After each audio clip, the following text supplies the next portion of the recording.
Sahana bhavatu, sahano bhunaktu, saha viryam karavavahe, tejasvinavaditam astu ma vidvishavahe. Om Shanti, Shanti, Shanti. So, we continue with our story of the Ramayana. And just to recap, we had gotten to a point where Sampati had told the Vanaras where Sita was. And this was a major breakthrough in their search. And that she was being kept a prisoner in the land of the Rakshasa. 100 yojanas across the ocean was the measurement. Now, we don't exactly know what a yojana was or is, but we estimate that it's between about 13 and 16 kilometers. So 100 times that would put it as about 1,400, let's say, kilometers away. Anyway, it was across the ocean. But of course, it wouldn't do to return to Sugriva at once with this second-hand information. They had, of course, outstayed their allotted time. He'd given them a deadline. And only outstanding success, only more than just a few bits and pieces, or even second-hand information, or information that had not been verified, would save them from punishment. And so they were driven, as we learned last week, to a certain extent by fear.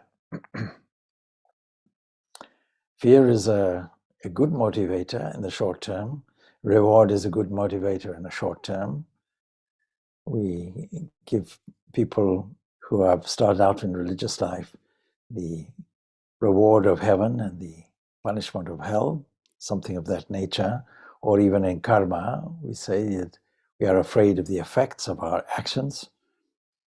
But in the long term, of course, this doesn't work. In the long term, we have to find our deepest connection. So anyway, they couldn't stop their search until they saw with their own eyes what Sampati had described. And only then could they fulfill the Rama's purpose. And we have to remember that Rama had already given his signet ring to Hanuman. But of course, they had to cross the sea. And they managed to get to the edge of the water, and then they discussed matters. How can we cross the sea? How can we enter into Lanka? How can we see Sita, and how can we return? So their anxiety and fear overwhelmed them. Now, Angada mentioned, see, no matter how hard the task one should that lay before you, no matter how hard the task is before ourselves, we should never lose courage. Courage is the key to success. That's a wonderful statement. To lose heart is to lose everything. And so it's a great lesson in life. One of the key virtues that we have, if we remember how Krishna exhorts Arjuna to stand up and be courageous, to access his inner strength and go forward.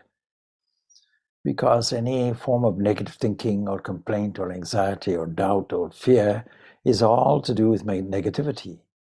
And if you have anxiety and fear in your life, then the antidote is you have to raise up courage. Courage is the key to success. And to lose heart is to lose everything, is to give up. And then each one asked one of his followers to state what the real maximum length was that he could jump. Now we're thinking of an ocean. How can you jump an ocean? So Angada had said, address the Vanara warriors.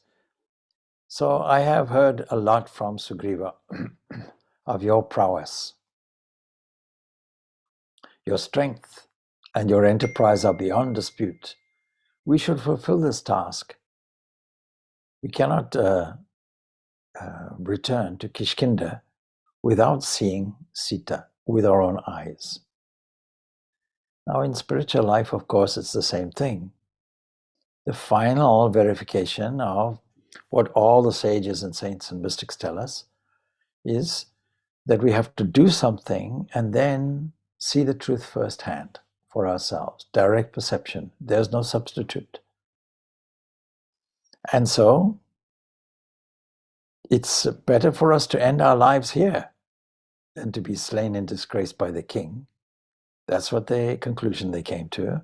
And therefore, tell me one by one, all of you, you're all athletes, the longest jump you have and the strength and the courage to attempt it. Now, Gaja said modestly, look, I can jump 10 yojanas. Gavaksha said, I can do 20. And another Vanara leader, he said he could do 30. And so each one improved on the figure of the other, highly competitive, but still falling short of 100 yojanas. And at last, Jambavan, the oldest of the warriors, spoke up. He said, look, I am now old and infirm, yet I would gladly spend myself to fulfill our king's command. But what will mere devotion avail if it isn't seconded by strength? So I think I can manage 90 yojanas. But of course, that's not enough to cross the sea. I'm still 10 yojanas short. And I can only regret my lost youth. And then the Yuvaraja himself, Angara, said, well, I can actually do 100 yojanas. I can reach Lanka. I have no doubt. But I wonder whether I shall have the strength for another jump of equal length for the return journey. It's a big ask. Jambavan answered, O Prince, you don't have to doubt your strength. Your prowess is as great as Vali's. Yet, it's not proper for the crown prince to undertake this task. There's a risk involved, while there are others to do it under his orders. It's neither statesmanlike nor safe for a king to act directly. Now we see many instances where noble kings and so on and princes are prepared to go and head up the armies and go into the face of danger. But then what happens, of course, if they're not protected, if they just do something single-handedly? If we are in spiritual life to attain this unity, our own unity, Rama and Sita unity, representing the Atman and the Jiva, if we are to do this in a proper way, then we need the help of others. Teamwork is necessary. Then Jambavan cast an appraising, admiring look at Hanuman, of course, who had sat apart all this time, listening to the talk, but he said nothing. And Jambavan said, I feel that the son of Vayu, sitting there in silence, is the one best fitted by strength and skill to do this deed. This old Vanara, he walks up to Hanuman and brings him in their midst.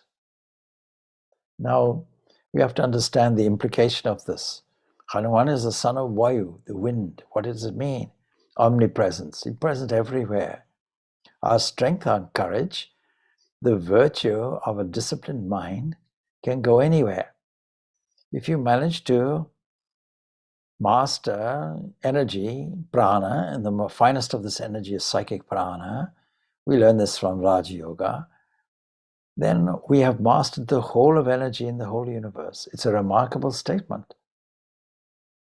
So the monkey mind can be trained. And when it's trained and disciplined, we become something like a Hanuman, and we gain this kind of strength. And so the son of Vayu, sitting there in silence, is the one best fitted by strength and skill to do this deed. And he walks up to Hanuman, and he addresses Hanuman in the hearing of the myriads of gloomy Vanaras, because they realize they're not up to the task. And Jambavan says, O warrior, learned in all branches of knowledge, why are you sitting silent and apart? Why aren't you putting your hat in the ring, as it were? You're equal of King Sugriva, aren't you? And in strength and splendor, do you not surpass all the rest of us? Why are you not the equal of Rama and Lakshmana themselves? Of course, the devotee is equal to the object of devotion, the Lord himself. We honor the devotee as we honor the Lord. Then he goes on to say, I have seen Garuda, the king of the birds, crossing the sea. Now, Garuda, of course, carries Vishnu, and Vishnu is pervasive, and Vishnu is everywhere. The might of your shoulders is not less than that of Garuda's wings. Now, this is clearly a motivational statement. You're not inferior to the son of Vinata in strength or speed. When we find somebody a little bit distressed or a little bit despondent, we give them all courage. We give them a motivational speech. We tell them that they have infinite potential. So, but you are not aware of your own prowess and intelligence. This is true. None of us are really fully aware unless it's pointed out of our potential. You know, there are people who exercise their strength in the midst of danger. Supposing there's somebody trapped under a car, superhuman strength they find from nowhere, almost nowhere, and lift the vehicle up. And so we all have access to two things, prowess and intelligence. And the two should be used together. And he goes on to say in his motivational way, see, there's no equal to you in the whole world. We can tell a child from early age, you are special. There's nothing anybody can do, or there's nothing that anybody can do that you can do. You can do something that no one else can do. You are special. You have special skills, special talents, and you fit in a special way to the overall balance of the whole. We just have to explore it and find it out. So he goes on, no equal to you in the whole world. Anjana, your mother, was a maiden among the goddesses above, and by the curse of a rishi, she was born as a Vanari. One day, while she was wandering, and he's telling us a tale about the origin of Hanuman. And one day, while she was wandering carefree on a mountain slope, Vayu saw her beauty and fell in love with her and embraced her. And she had said, "Who are you, a wicked one?" she asked. "Who dares insult me?"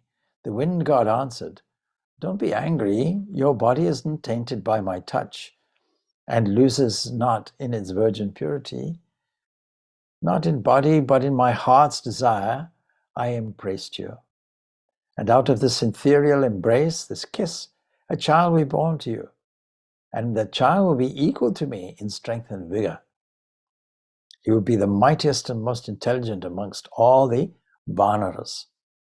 And so did the wind god pacify Anjana in this way. When you were a little child, O Hanuman, you imagined the rising sun to be a fruit and flew towards it in order to pluck it. Seeing your effortless and fearless flight, Indra, king of the deities, became concerned for the sun's safety and hurled his thunderbolt at you, and struck down by it, you fell on a mountain, and your right jaw was broken. Here we know the story of Hanuman. Enraged by this, your father, the wind god, stopped his movements and stood still, when all living creatures became breathless and fell strangled in the stillness. And all the deities begged Vayu, "Please lay aside your anger and shower your blessings." And Brahma and Indra gave you boons. No weapon can slay you. Death can only come to you at your will and not otherwise. You are immortal, born of Anjana and begotten of the spirit of the wind god. You are equal to him in splendor, intelligence, and power. Supposing we sat down and gave ourselves a lecture like this. You see, there's a lot of modern people, positive thinking people, who encourage people to improve their self-image They do it by getting somebody to stand in front of a mirror and tell the mirror, the image, how great you are, how beautiful you are, and so on. But that's all to do with the physical. But we are much more than a physical. And deep inside, at the very deepest level, we can all say that we are immortal, we are infinite. And that is the source of our strength. Stand up. This is, we find easily, the message that Krishna gives Arjuna also in the Bhagavad Gita. Where's this cowardice coming from? Stand up. Be strong. You have it all in you. And water cannot wet you, and fire cannot burn you, and wind cannot dry you. So you see the same formula is being used by Jambavan. You're equal in splendor, intelligence, and power to the wind god, but for all your strength, you're virtuous and modest, and that's why you're standing to the side. That's an added bonus. Because supposing you understood all these qualities, but didn't have the virtue of modesty and the virtue of goodness and generosity, then you would use it as Ravana is using it, in an oppressive way, in a selfish way. You alone can help us to fulfill Rama's purpose. Crossing the sea is no hard task to you. Now the sea, the ocean, this is Sagara, this is used in several senses. But the ocean of life, we have to all cross the ocean of life with all its ups and downs and all its waves. We have to transcend it. So crossing the sea isn't any hard task for somebody who knows their own inner potential. And this great army of Vanaras struggling in a sea of distress, it's a pun, you should rescue these. You can cross the sea, shouldn't leave your power unused. None of us should. Increase your stature. Stand up. Stand up. You know, as soon as you stand up, as soon as increase your height, I often say, you see, some people say, how long have you been in Ireland? And I say 5'10". It's just a joke, but to stand up to your full height, your full strength. You see the posture of Swami Vivekananda, and this posture of Napoleon, and the posture of any great leader. You'll see their shoulders are back and they increase their height. And so, stand up. Increase your stature. You are the equal of Garuda. Once I too was strong like you, says the old counselor, and I traversed the globe 21 times. At the churning of the ocean of milk, I fetched herbs from the four quarters at the bidding of the deities. But now I'm old and weak, and you are the sole hope of the Vanaras. You see, a good counselor, a good guide, is somebody who's been there before. O son of Anjana, we beg you, nobler one, with your heritage of divine strength, don't delay any further. Realize your true strength and bring forward. Spring forward. Spring forward like Trivikrama. You can cross the sea in a single jump. We all have the capacity to get to our divine origin in a single jump. Most people will go to the cosmic mind. Most people will do that. But we all have the capacity to go directly to our divine. And so the aged Jambavan thus praises Hanuman and reminds him of his strength and rouses his dormant courage. And at once Hanuman's form begins to swell like the sea in a high tide. You can see the metaphorical value of this. Immediately we give ourselves courage. You see, we can give ourselves a series of words, affirmations if you will, and change the course of our negativity.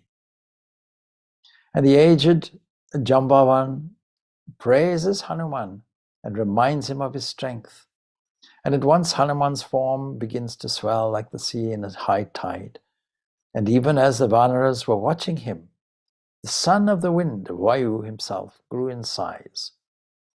Now the element of Vayu, of course, is to do with kinetic energy.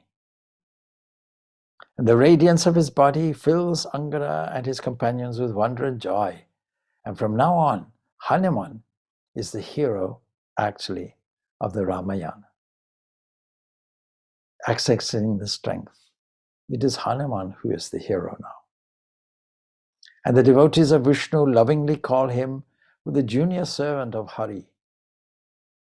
The senior servant is Garuda, who is always with Vishnu in personal attendance.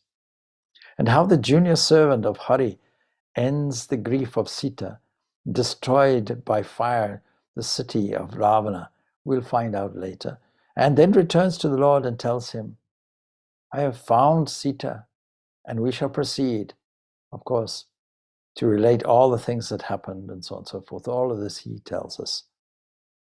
Anyway, reminded of his might, Jambavan, Hanuman is now determined to fulfill Rama's purpose, and with fervor he utters his great faith. May your words come true. Flying through the sky and alighting in Lanka, I shall see Janaki. I have no doubt. All his doubt is gone. Fear is gone, doubt is gone, replaced by certainty and courage. I shall see Janaki. I shall return and bring you good news. To take the jump, I must press my foot hard against the earth, and this hill may stand it, he said. And he climbs up the Mahendra hill. And there for a while, he throws his whole strength into his foot and walks a few steps, something like a long jump. And the creatures in the hill couldn't endure it, and they all came out. And standing on the hill, Hanuman looks at the sea and directs his yoga concentrated mind towards Lanka. This is the secret. This is the key. Accessing your yoga concentration, you can achieve anything. And he says to himself, I shall search and find Sita. I shall fly in the sky. I shall cross the sea. And with this resolve, he offers worship and prayer to Surya, Indra, Vayu, Brahma, and all creation. And then facing the east, he makes obeisance to his father. His father is Vayu. And magnifying his frame still further, he turns towards the south. See, this is why we honor Hanuman. There's a great Hanuman Chalisa. This is why we repeat this. But you see the lessons. Are we not also the son of all the fundamental elements? Can we not access our strength anywhere?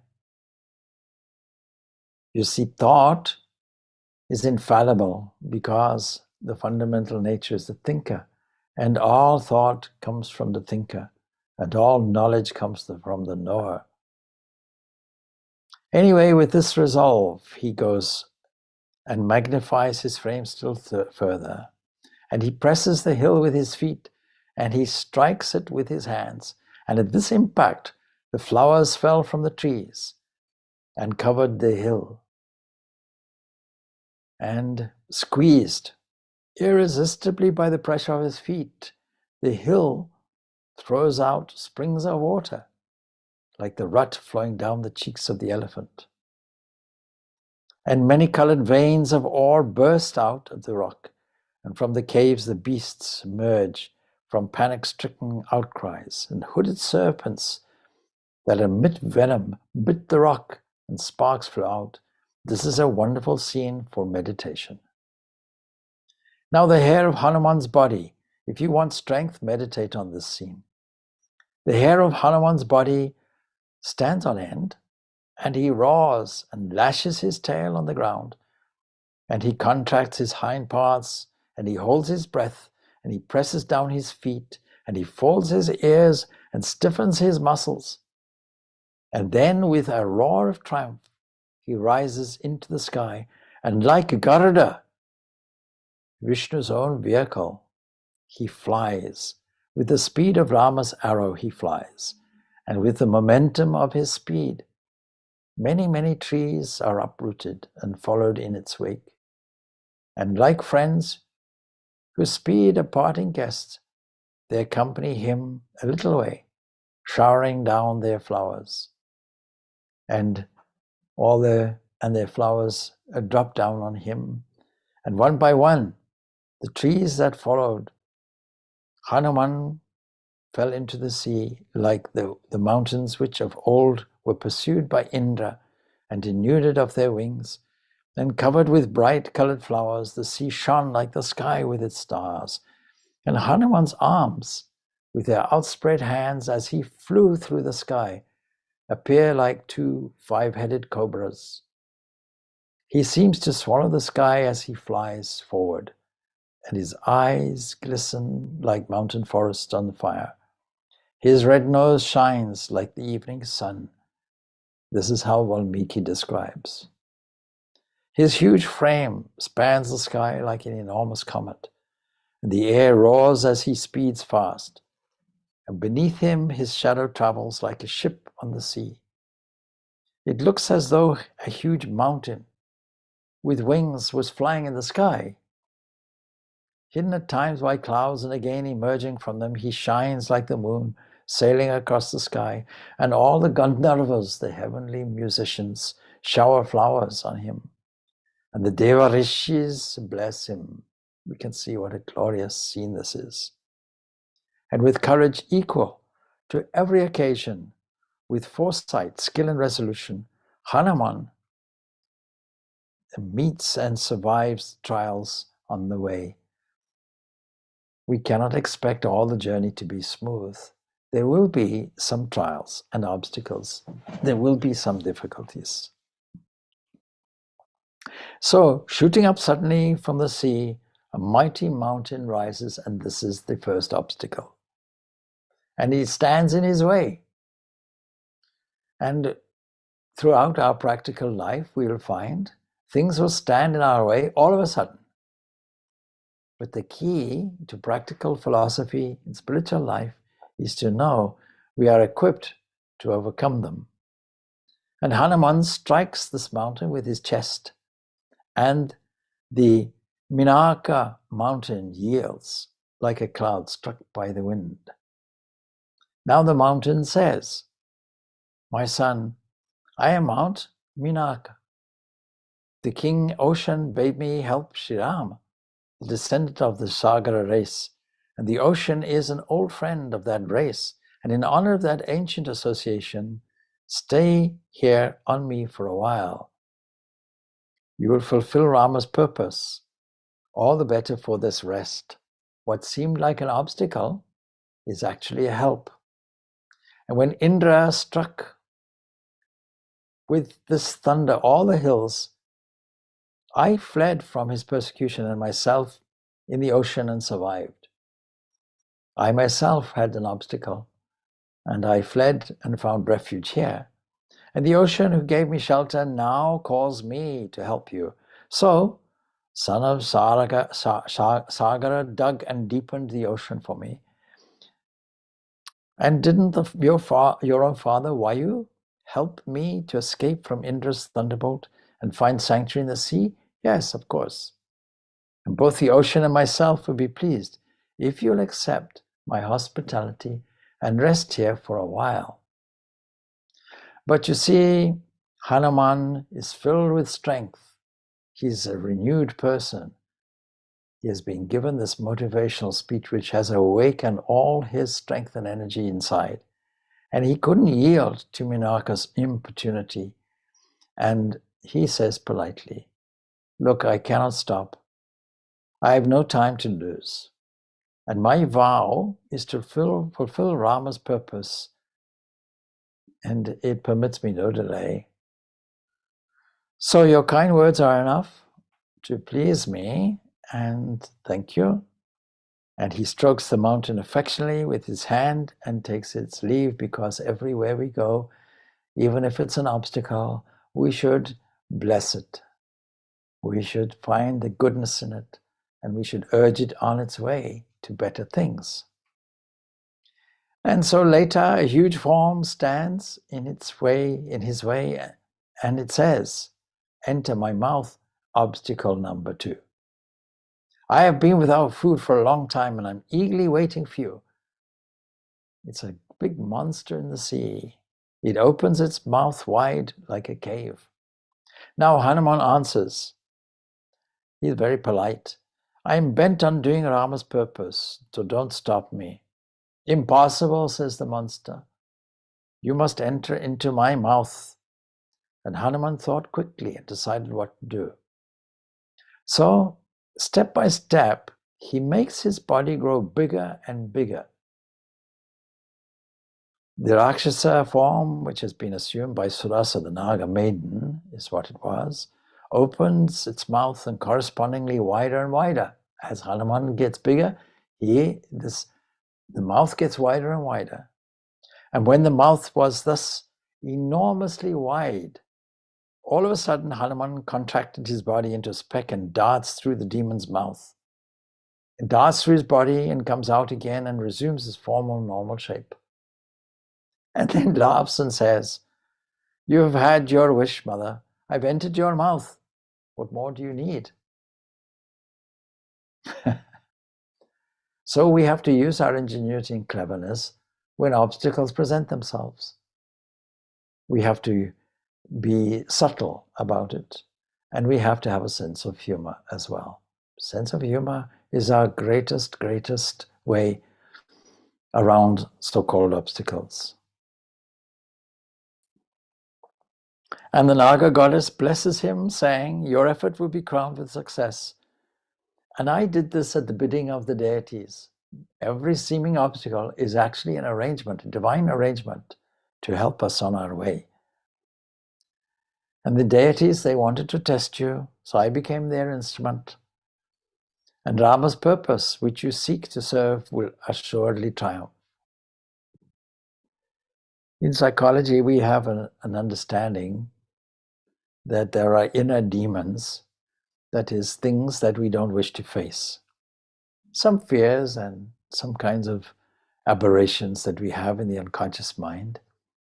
It's much better to face them. We say to name them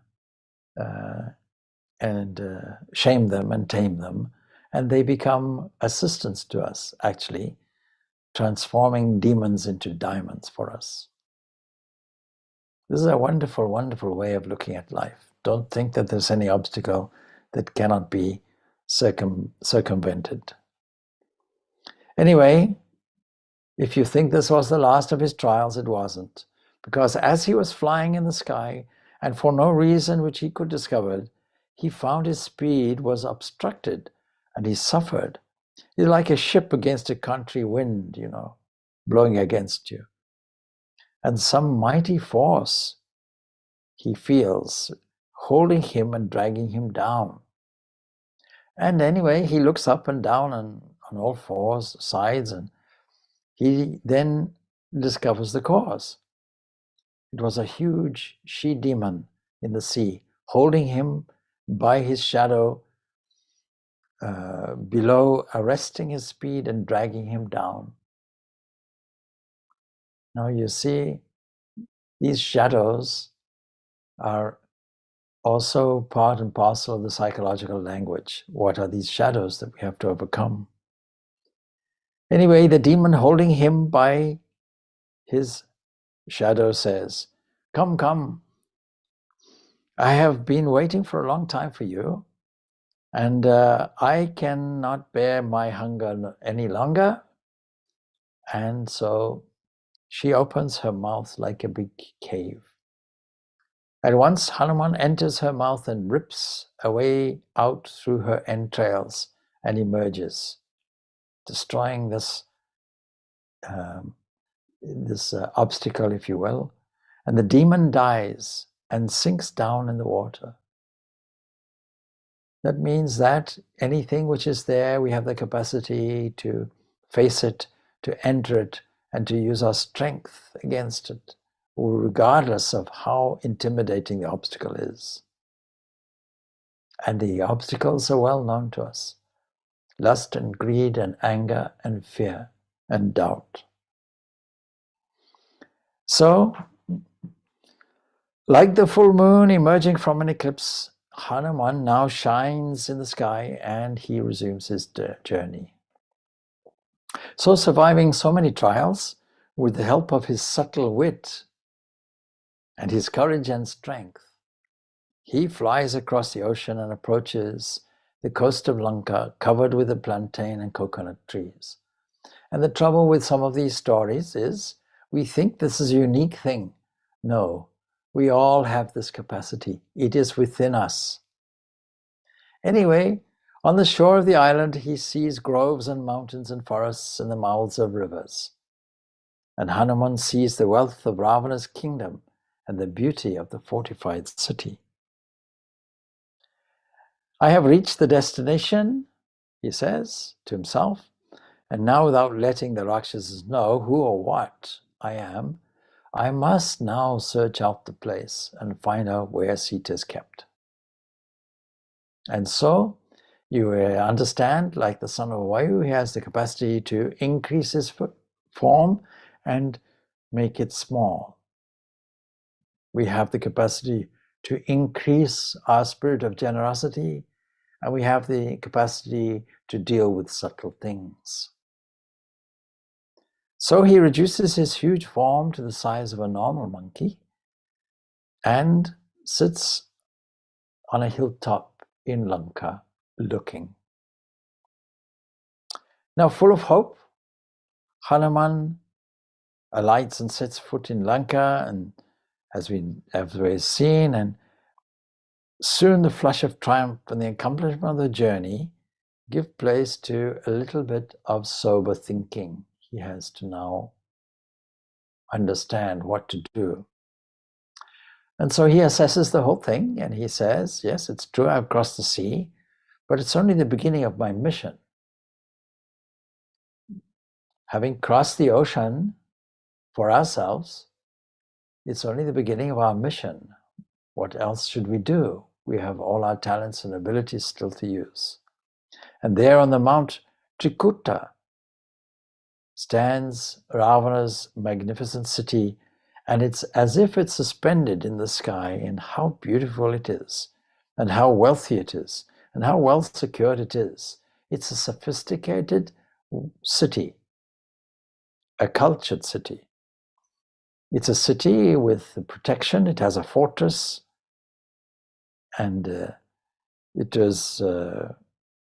has lovely groves in it, beautiful parks and flowers and elegant buildings, and it has the engines of the defense. It has deep moats, and he assesses all this and he admires it greatly.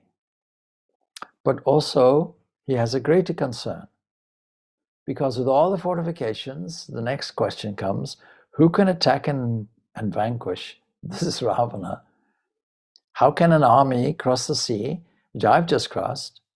How will everyone or the whole army do it?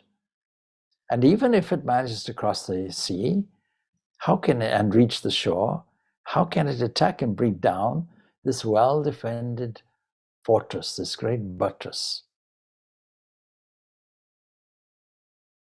And it's armed with well-armed warriors, and very difficult. How to do this? Thick walls are there, well-armed, and all the weapons are there of defense. Anyway, apart from that, first I must find out whether Sita is alive or not, and also other questions that I can consider, like these fortifications and how to deal with this.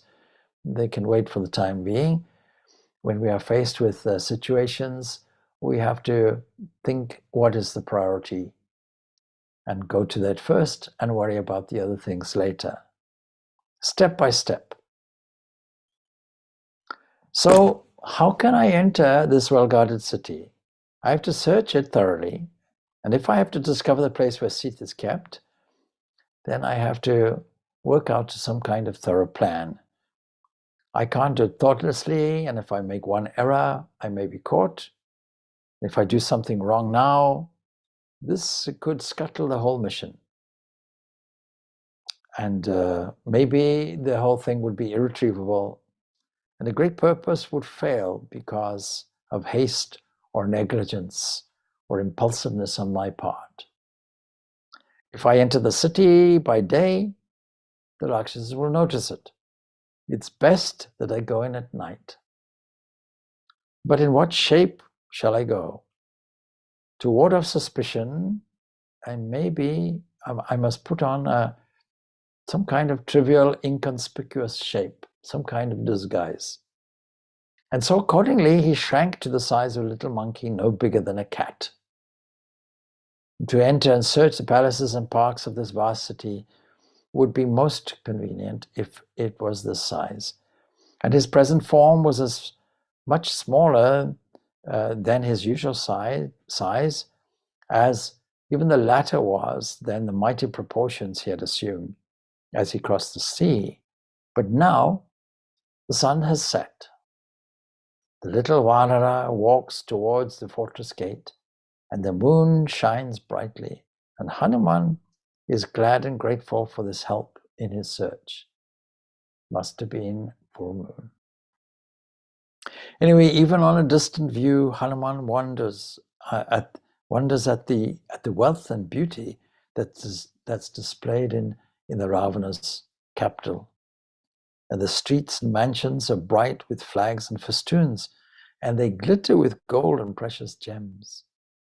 And the breeze blows gently with the sea, and like Indra's Amaravati and Kubera's Akarapuri, Ravana's capital has attained the peak of prosperity.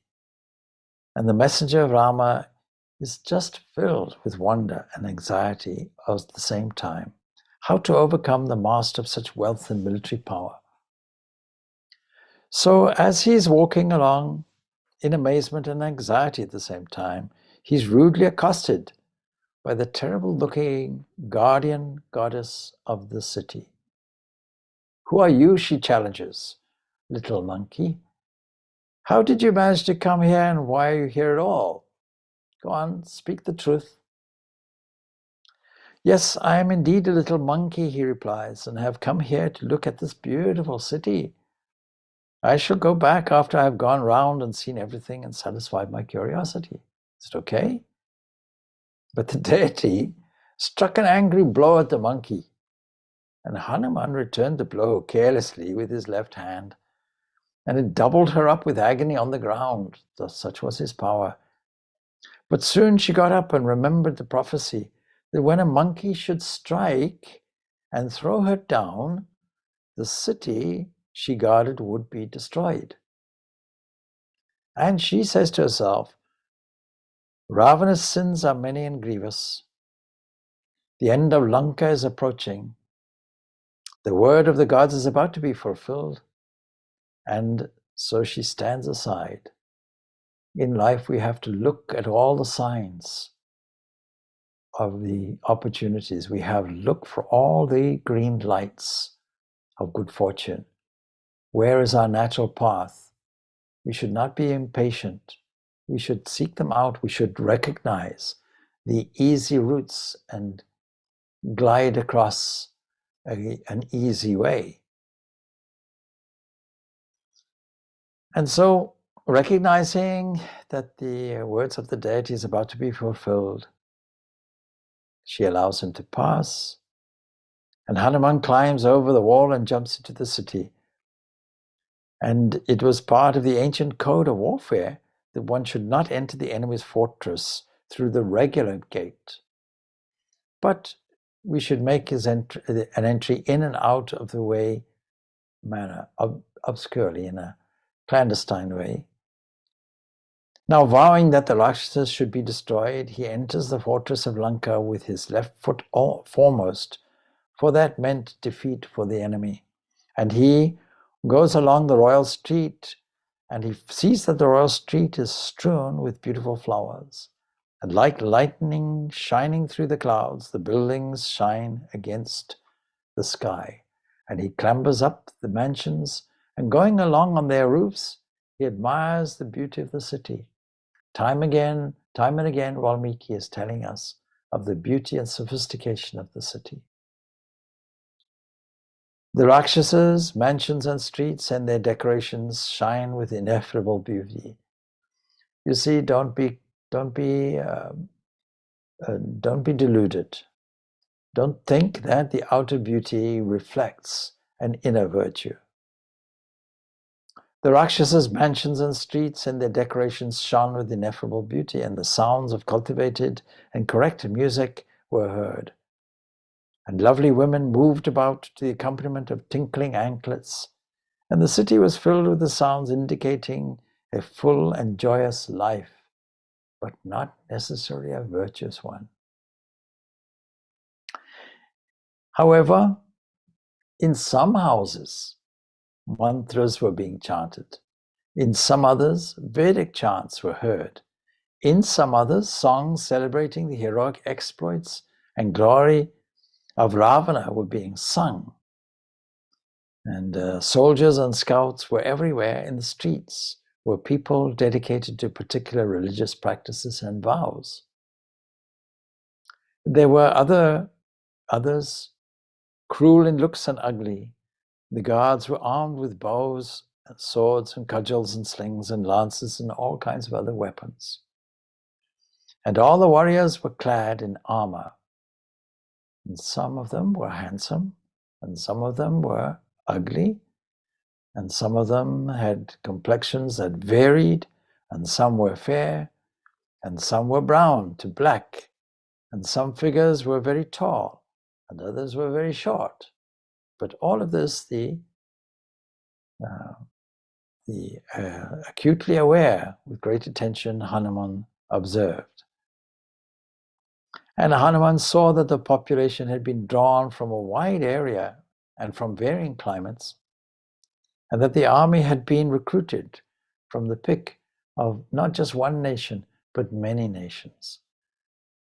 This is an interesting point, that Sri Lanka, as we know today, being an island, seemed to have been a place where trade was taking place from many different sides and many different quarters, the main highway being the sea. Anyway, he examines the mansions, he examines one after the other, and he sees the women of exquisite beauty, and some of them in the company of their husbands, and others are by themselves. And he sees many young damsels, bright and beautiful, like images of molten gold. And some were seated in the terraces, and others were sleeping in their beds, and some were playing, and others were singing. And all of this Hanuman observes. Innumerable beautiful women. This is another thing he sees, but he's looking for Sita. And he knows he would recognize Sita, and by the fact that she would be pining for Rama. And the sight of so much beauty only fills Hanuman's heart with disappointment and sadness now. And he enters and examines the homes of many Rakshasas. There were war elephants, purebred horses, chariots, armorers, soldiers, who stood there fully armored. And after passing through many, many houses and gardens filled with merriment and music, he comes to a great palace at last. And this palace rises aloft, huge. It rises in noble splendor, far transcending all the magnificent buildings around, and this, no doubt, is the palace. Now, looking at the elephants and horses and foot soldiers in the front, the high walls surrounding it, and the beauty of its structures and the richness of its decorations, he concludes that this was Ravana's own palace and the central glory of splendid Lanka. And he enters this palace, And it was in every way a heaven on earth, worthy of Ravana's peerless power and glory. The park, the birds sporting there, the shrines scattered here and there, fills Hanuman with wonder. How do you exert your sense of power? How do you dominate? You spend all your money on palaces, beautiful palaces, engaging clever architects and stonemasons and artists. Now, in every way, this is a reflection of Ravana's peerless power and glory. The park that stands there, the birds sporting there, the shrines scattered here and there, they all fill Hanuman with wonder. And he says to himself, what wealth, what beauty, what bliss. And he was for a while lost in amazement. But soon he recollects that he hadn't found Sita yet, and the admiration which is in the way gives place to concern over the yet unfulfilled purpose for which he had come. And so, passing through many, many houses again, he enters the innermost private apartment of Ravana and was almost overcome with the luxury and richness of its apartments, which made it look the very abode of the gods. And everywhere was gold and silver, ivory and gems and pearls, and beautiful carpets and furniture. And in their midst he saw the Pushpaka Vimana. It was a magic vehicle, this Vimana that had maybe taken Sita away. And he saw it as a kind of magic vehicle obtained from Brahma, who grants all boons. And he sees that this vehicle was originally obtained from Brahma by actually Kubera. We heard a story about that previously. In vanquishing Kubera, Ravana brought it to Lanka as his booty. And as from Vashishta's cow in the Pushpaka car, one could get anything one desired. And we recall the story of Vishwamitra and Vashishta and the cow of plenty. Ravana's chamber, which Hanuman now entered, was a very ocean of delight. There were countless lovely women who lay sleeping there in the spacious chamber, and some linked arm in arm, and all in all, disheveled a little bit, and the careless attitudes of sleep, making the place look like a garden of bright flower-laden creepers. And with his spirit controlled by dharma, a sense of duty, righteousness, and harmony, Hanuman looks at all these sleeping women, each more beautiful than the other, and all filled with joy and love, to see if any of them could be Sita. How will he recognize her?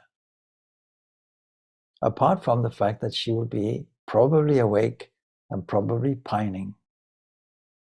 And Ravana's power to take what shape he would and to please all women were evident from the sight of these lovely women.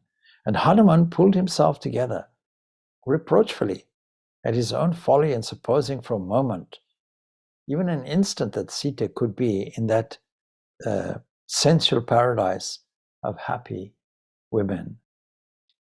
It's certain that Sita is not in this crowd. He came to this conclusion. What a fool am I to search for her in this company. This is definitely no place for her. Then he goes elsewhere, and in another chamber he sees many beds, and he sees one more gorgeous than the rest, covered with gold and diamonds, and there he sees Ravana himself stretched on it, like another Mount Meru. His form and majestic splendor made ever Hanuman tremble for a moment. And he stands on one side and he scans the sleeping figure, unable for a time to take his eyes off the majestic and virile beauty of that mighty form, The great muscles now repose, the symmetrical grace of limbs, which made the Rakshasa king at once beautiful and also terrible. Then Hanuman looks at the women in the beds around and on the carpets, and some who had fallen asleep while singing were still hugging their musical instruments. And his eyes finally fell on a figure lying on a divinely beautiful cot. The shapeliness of her limbs and the beauty of her features makes Hanuman imagine this must be Sita. And he leaps up with joy. But the next instant, he curses himself for his folly. And he blames himself severely, chastises himself severely. How foolish have I been, he says. Could Sita sleep carelessly covered with jewels in a stranger's bed? The very thought is a sin. And he's overwhelmed with shame and sorrow at his error. Then he says to himself, well, because she would not yield to him, this Rakshasa must have killed her. There's no other way. I can't see her anywhere. And what use is there in continuing the search if this is the case? And so he now searches the inner apartments of Ravana's palace, the bedroom, the dining room, the hall, where the dining hall and the place where drink is served, and the music room, and all the places, and searches in vain for Sita. Nowhere is she found. He's entered every nook, every cranny, it seems, against all the rules of propriety, and he has even looked at every one in the women's chambers, but all in vain. And so, saying this to himself, he leaves the hall of drink, where drink is served, and where goes to the garden and looks into the little shrines and the arbors made of creepers. Nothing. Well, he says, I've seen all of Lanka. And he thinks this, and he is overcome with irrepressible grief. I've seen every inch of Ravana's palace even. What more could I do here? Am I to return now without seeing Sita? No, I shall rather end my life here. Yes, that is the only thing for me to do. If we are to find our own jiva, our own uniting, our own Sita, our own divine union, we have to have persistence. We have to have patience. We have to have purity. We should not give up. And again, he blames himself for yielding to such despondency. He was so empowered. And he persuades himself that this despondency, this depression is unworthy and dishonorable. And he springs up again and searches once again every inch of the palace and every inch of the place all around. And he opens every door again and every window and looks in. And there were women of all kinds, ugly women, beautiful women, Naga maidens, all captured by the Rakshasa, but not Sita. And once again his heart sinks. And he doesn't know what to do. And he says to himself, if I return to Kishkinda, failing in my mission, with what face shall I meet my friends? It will be a severe embarrassment and disappointment also. And if Rama loses all hopes of recovering Sita, what would happen to him? He's pining. And he would surely die. And after that, what would happen to others? And instead of going back to Sugriva and telling him that all my labors have been wasted, it'd be far, far better to stay here and spend the rest of my days here. Maybe in the forest and the seashore of Lanka. But why live on? And so with all this, all these thoughts going through his head, now he questions. Sampati had said Sita is here. Was he wrong? Was he wrong in saying that Sita was in Lanka? Or has she been killed by the Rakshasa? Since Sampati saw her on this island with his insight. She might well have been devoured by the Rakshasis. Nothing is clear. Everything is enveloped in doubt. What shall I do? This can be our state of confusion on many a day. And thus was Hanuman lost in anxiety and thought. And just then, at that moment, his eyes lighted on what he had so far left unexplored. A park attached to a shrine and surrounded by high walls. Oh, here is a park. That place I haven't been to. I haven't seen it. I haven't searched anywhere there. And his hopes come up again. And with these words, as the son of Vayu again meditated on Rama, hope sprang within his breast. The secluded park was well protected by high walls. Yes, he thought, Sita must be here. And again he bowed to the deities, all the forces of nature, all the divine graces and glories, and with this he jumps up and sits on the wall of the Ashokavana and surveyed this beautiful park. Now as Hanuman stood on the high wall, he doesn't know why a thrill of joy passes through his frame. It was the invisible atmosphere which enveloped an accomplished mission and influences subtly the devoted heart. And as he had at last reached the spot where Sita was, his whole being throbbed with exulting expectation without any apparent reason. As we approach our divine bliss, everything radiates and shudders with joy. And Valmiki describes this as being an early spring night with trees and plants everywhere, flowers. And Hanuman jumps to a place where there was a thick cluster of trees. And this, of course, disturbs the birds that rested there, and they fly out with sweet noises. And deer and the other animals move about, and flowers drop from the branches and covers his body.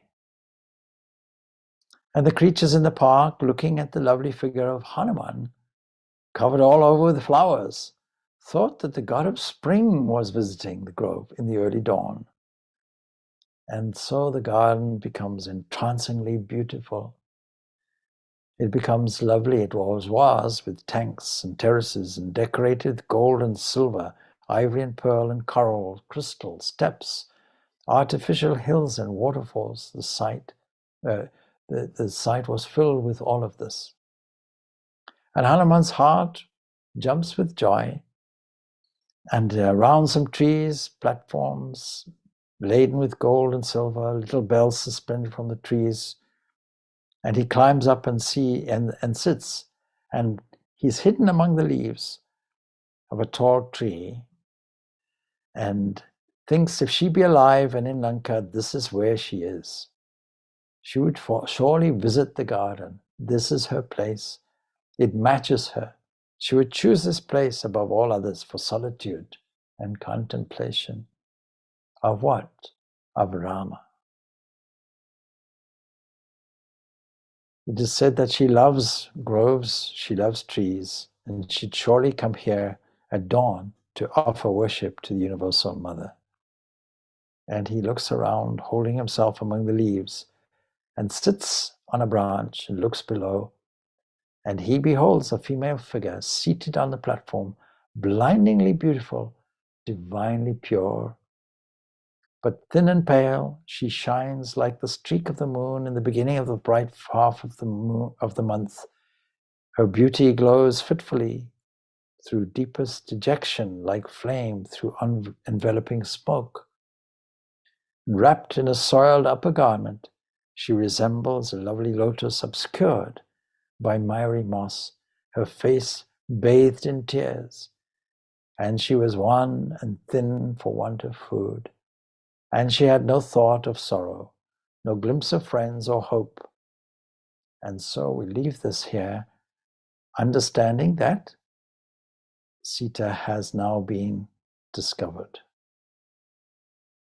So with that, I leave you there with thoughts of the beautiful scenes that we have seen, and you realize that all of this is a profound meditation leading us to our own self-discovery. Om Shanti, Shanti, Shanti, Jai Jai, Shri Ram. Thank you. Thank you, Swamiji. Thank you, Swamiji. Thank you, Swamiji. All good, all good.